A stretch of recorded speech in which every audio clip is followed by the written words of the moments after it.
Mga kaparokya, nasa huling bahagi na po tayo ng ating online viewership ng dalawang noontime show dito sa bansa, ang It's Showtime at ang Eat Bulaga, ngayong araw po ng Biyernes, June 28. Pero bago natin umpisahan ang huling yugto, ay humihiling ako na pakisubscribe ang aking YouTube channel. Pakiclick ang bell icon para una kayong manotify sa mga bagong video na ilalabas ko.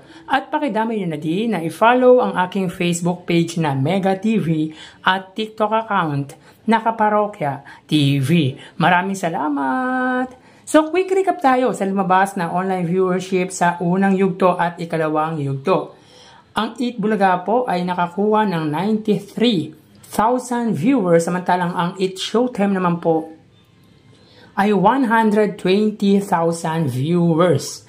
Sa ikalawang yugto naman po, ang Eat Bulaga ay may 105,000 viewers at ang It's Showtime naman po ay may 148,000 live viewers. So, bali, ang link po ng unang yugto at ikalawang yugto ay makikita po sa description ng video na ito. So, bago natin umpisahan ang huling yugto ay shoutout ko po lahat ng supporters ng It's Showtime at of course ng Eat Bulaga. At biggest shoutout po sa lahat ng nakasubscribe sa aking YouTube channel at yung mga viewers ko.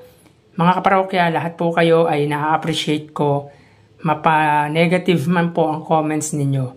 So tara ating alamin ang online viewership ng dalawang bigating noontime show. Para sa Eat Bulaga under TVJ Facebook page na may 2.5 million followers at sa It's Showtime naman may 18 million followers.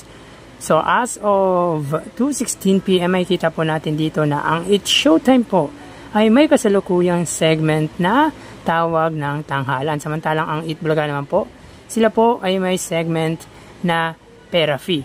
So dito may kita po natin ang It's Showtime po ay may 3.7 thousand viewers at ang Eat Bulaga naman po ay may 2.7 thousand viewers.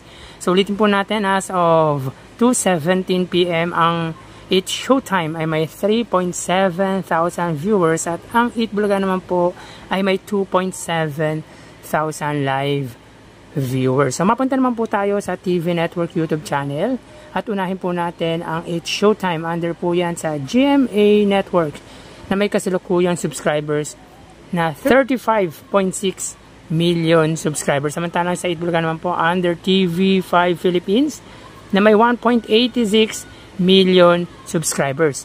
So as of 2:17, ang GMA po ay may 27,000 viewers. Samantalang ang TV5 ay may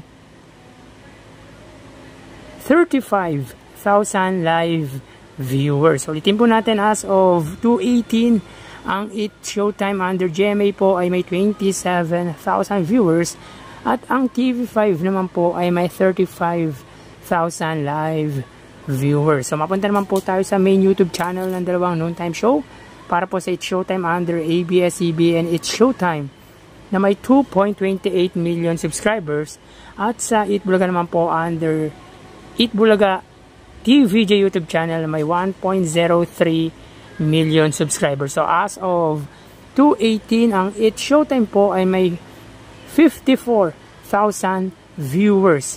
Ang Eat Bulaga naman po, sila po ay may 31,000 live viewers. So ulitin po natin, as of 2:19 PM, ang It's Showtime ay may 54,000 viewers at ang Eat Bulaga naman po ay may 31,000 live viewers.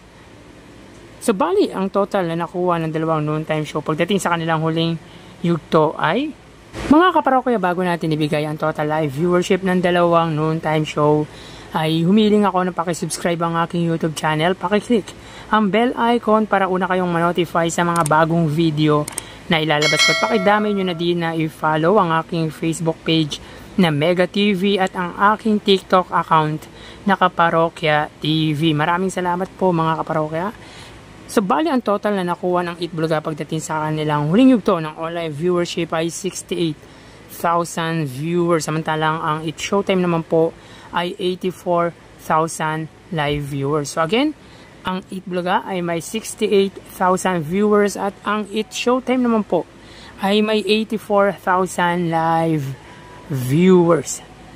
So yun po ang lumalabas sa kanilang online views update ng dalawang noontime show as of 2:20 PM. At bukas po ay matutunghayan nyo na naman ang panibagong yugto ng ating online viewership ng dalawang noontime show. Magpapaalam na po ako. Thank you and God bless.